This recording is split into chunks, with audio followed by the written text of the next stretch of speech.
동안에 요한복음 1장 1절로 5절의 말씀으로 본문의 서론으로부터 결론을 맺게 되는 네 번째 시간이 되었습니다. 결론이 중요하죠.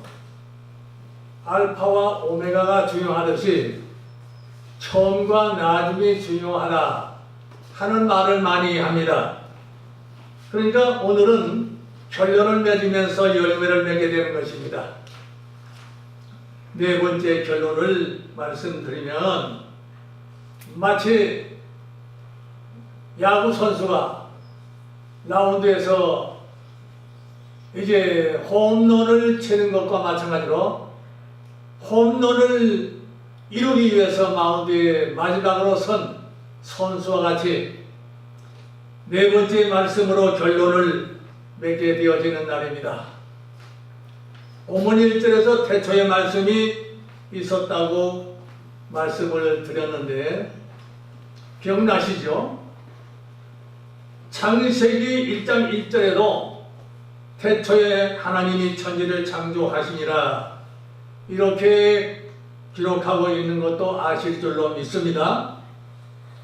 그런데 창세기와 요한복음의 공통점이 나타나는 점이 있습니다. 태초라고 하는 단어로서 이제 서로 상통되는 말씀이죠.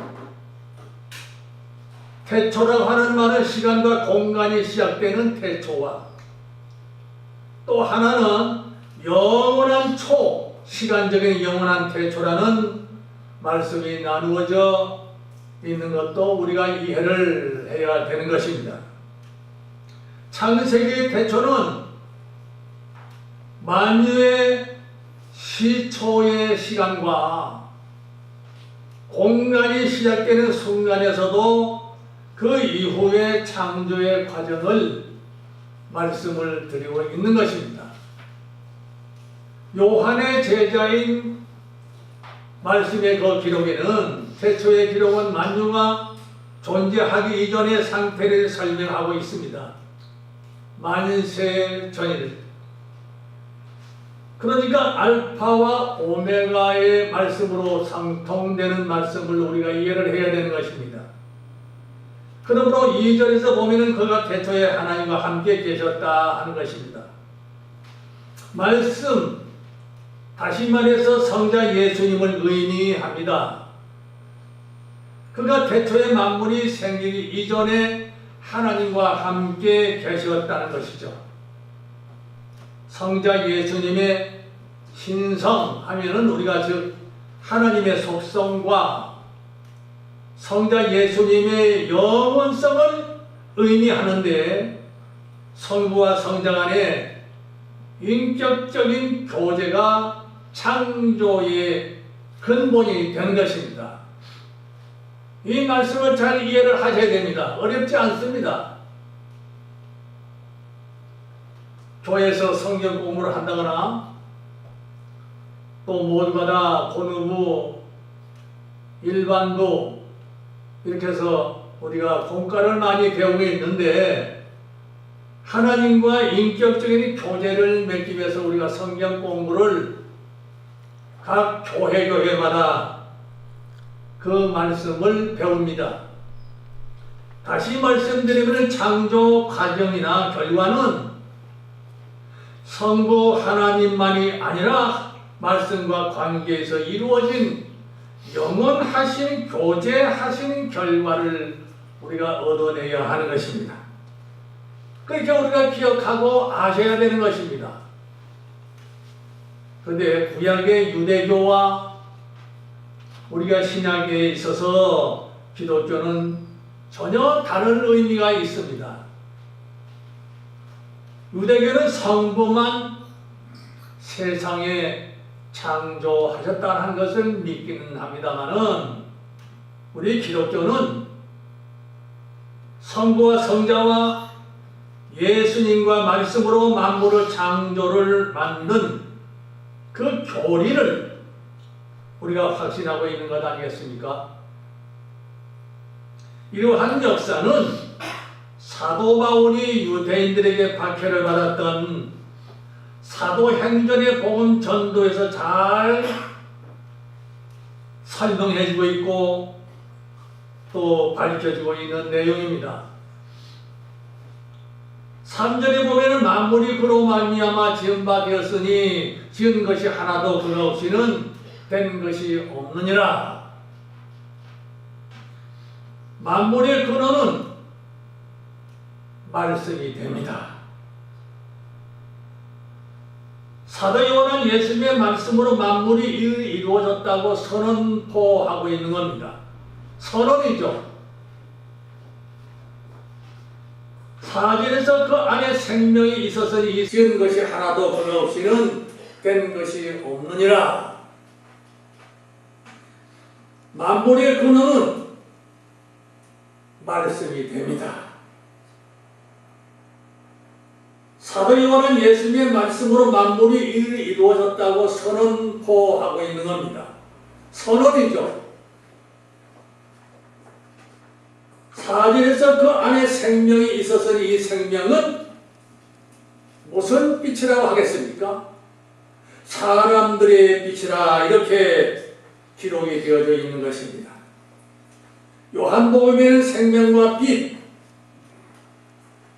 사랑이라고 하는 말씀이 가장 즐겨 사용하고 있는 생명이라는 말이 요한복음에서는 54번이나 기록이 되어 있고 빛이라고 하는 말이 23번이나 기록하고 있고 사랑이라고 하는 말도 60번이나 기록이 되어져 있는 것입니다.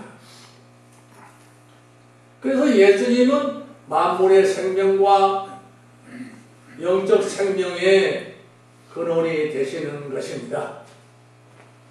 그러므로 사람의 영혼이 예수님과 연결되면 산 영혼이 되고 예수님과 끊어지면 연줄이 연을 달리다가 끊어지면 어떻게 되겠습니까? 연줄이 끊어지면 달렸던 연은 멀리 날아가고 버리고 맙니다. 그처럼 예수님의 사랑의 줄, 구원의 줄, 기도의 줄이 끊어지면 죽은 영혼이 됩니다. 영이 살지 못한다는 거죠. 생명 되시는 예수님은 빛이시라고 했습니다.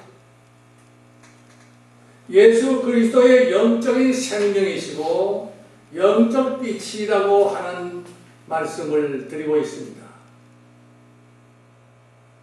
그래서 예수 그리스도의 영적 생명이시요 또한 영적 빛이 되시는 분이라고 하는 것을 우리가 분명코 아셔야 됩니다.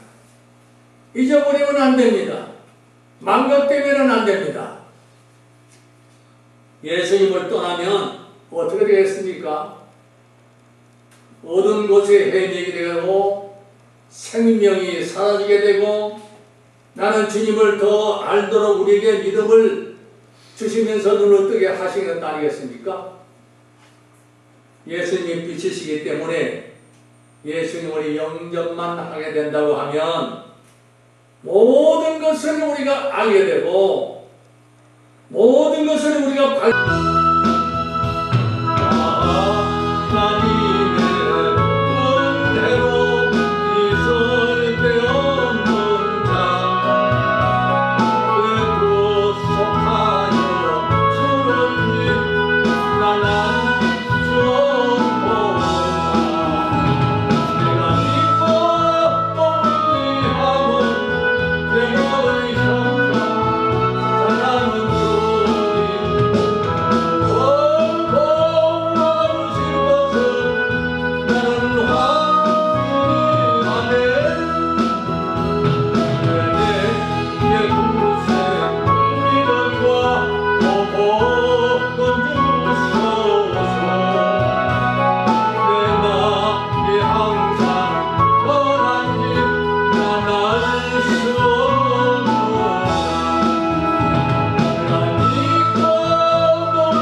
못하라 했습니다. 하나님은 우리의 광명이 되십니다. 말씀도 빛이 되시고 예수님은 말할 것도 없이 우리를 밝은 세상을 만들려고 이 세상에 강림하시듯이 우리에게 다시 한번 이 말씀을 우리가 영영히 기억하고 기다리는 마음이 있어야 될 줄로 믿는 것입니다. 그래서 어둠은 하나님과 단절되면 끊어진 연줄과 같이 신랑 이래는 감각이 없고 죽은 상태로 밖에는 우리가 살아갈 수 없습니다. 구약시대는 선지자를 통해서 빛을 비추어 주셨습니다. 오늘날 신약시대에 와서 말씀이신 그리스도께서 직접 비추어 주셨습니다. 승천하신 다음에는 성령께서 계속 끊임없이 우리를 사랑하시고 인도하시고 찾으시고 우리에게 빛을 비춰주시고 계시는 것을 여러분 아셔야 될 줄로 믿습니다. 아멘. 현재 이 시간 어느 곳에든지 어디로 가든지 빛을 비추고 계시다는 이 사실을 우리는 두려우면서도 반가우면서도 외롭지 않고 그 빛을 받아야 되는 것입니다. 현재 이 시간에도 이 자리에도 어느 곳에든지 빛을 비추고 계시는 것입니다. 본문에 보면 어둠이 깨닫지 못하더라 이렇게 탄식하고 있는 것 아니겠습니까? 불신앙의 어둠이라고 하고 있는 것입니다. 불신앙을 왜 어둠이라고 말합니까? 선택을 받지 못한 자는 그리스도를 받지 못하고 만나지 못하기 때문에 또한 깨닫지 못할 뿐만 아니라 결국 깨달음을 하나님께서 허락받아야 할 그런 영혼들이 얼마나 이 세상에 많아지겠습니까? 어디든지 그러한 사람들이 많이 있습니다.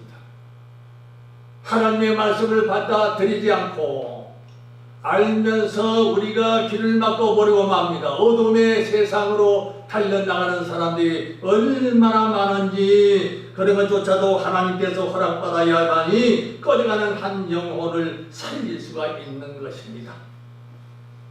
왜 그렇습니까? 우리 모두는 원상대로 하나님의 현상을 빛으로 우리의 심령으로 받아들이기 위해서입니다. 사도가 우리의 모든 말씀을 봐도 복음을 전파하는 그 이유가 그러한 데서 있었던 것입니다. 사도 요한에 기록한 내용을 보게 되면 예수 그리스도의 말씀과 사랑의 빛을 받지 않으면 꺼져가는 빛에서 그 작은 등불 우리가 빛을 살려야 되는 것입니다. 우리가 복음을 전가하는 것은 꺼져가는 그 불빛을 마지막까지 우리는 그것을 찾아서 우리가 살려내야 할 그 빛을 통해서 사명을 감당하는 저와 여러분이 되어야 될 줄로 믿습니다. 각 구역마다 교구마다 전도하시는 사명을 가지고 있는 모든 분들은 바로 꺼져가는 작은 등불같이 없어지는 그 빛을 하나님의 영혼을 우리는 찾아야 됩니다. 그래서 복음을 전가하는 사명을 가져야 될 줄로 믿습니다. 사도 요한은 예수 그리스도로 통하여서 구속의 결과를 우리가 알게 되게 능력을 우리가 깨달을 준비를 갖추기를 원했던 요한의 복음이었습니다. 만물은 하나님의 능력으로 말미암아 보존됨으로 해서 하나님의 말씀이 피조물 안에서 스스로 선포한다는 것을 우리가 알아야 되는 것입니다. 우리가 어두움에 빠지면 그것을 알지 못하고 깨닫지도 못합니다. 우리가 그냥 복음을 증거하잖아요. 그 증거하는 그 증거되는 그 능력은 없어지지 않습니다. 쇠약해지지도 않습니다. 증거한 복음은 언제나 그 능력이 있기 때문에 그 능력을 받기만 하면 어느 사람이든지 그 복음을 통해서 그 사람이 살려주는 역사가 나타납니다. 또한 복음은 깨닫도록 하시는 능력이 있기 때문인 것입니다. 기회가 없을 뿐만 아니라 기회가 없기 때문에 그렇다는 거죠. 어떤 사람은 교회를 오자고 하면 두려워서 오지 못합니다. 어둠의 세계가 꽉 들어찼기 때문에 교회라고 하는 그런 곳을 알지도 않으려고 하고 있고, 교회로 달려오고 싶은 마음이 없어지는 사람들이 깨닫지 못해서 불신앙에서 어둠에 서기 때문에 그렇습니다.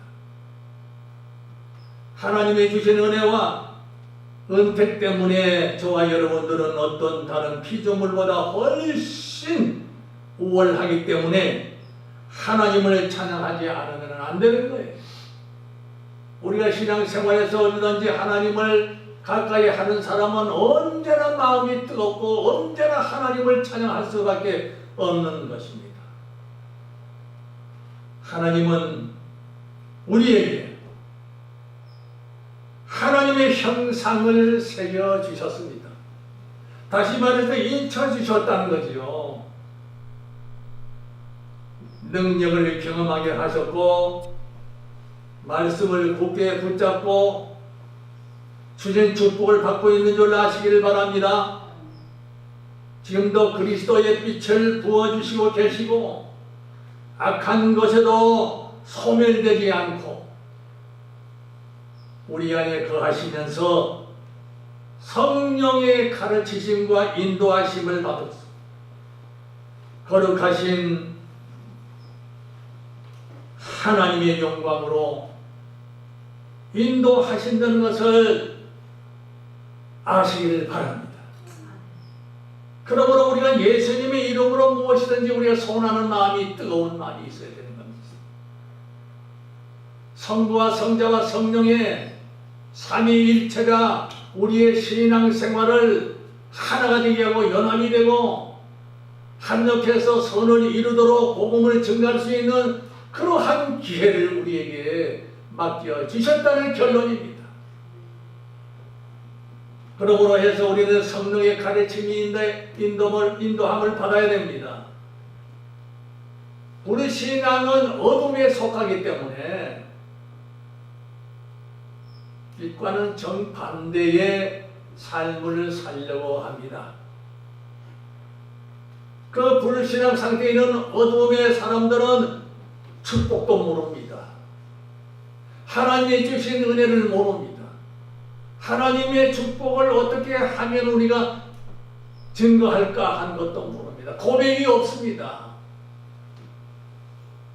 하늘에 있는 우리의 모든 것은 뜻이 있다고 보는 것입니다. 우리 주위에 봄이 가까워 오니까 이런 말을 합니다.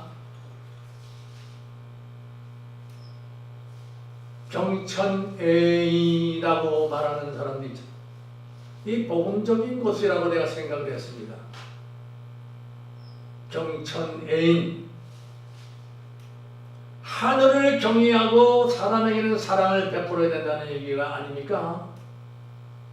근데 성경적인 것도 없지 않아 있더라고요. 그런데 경천애인이라고 하지만은 그러나 그 위에 하나님을 모르는,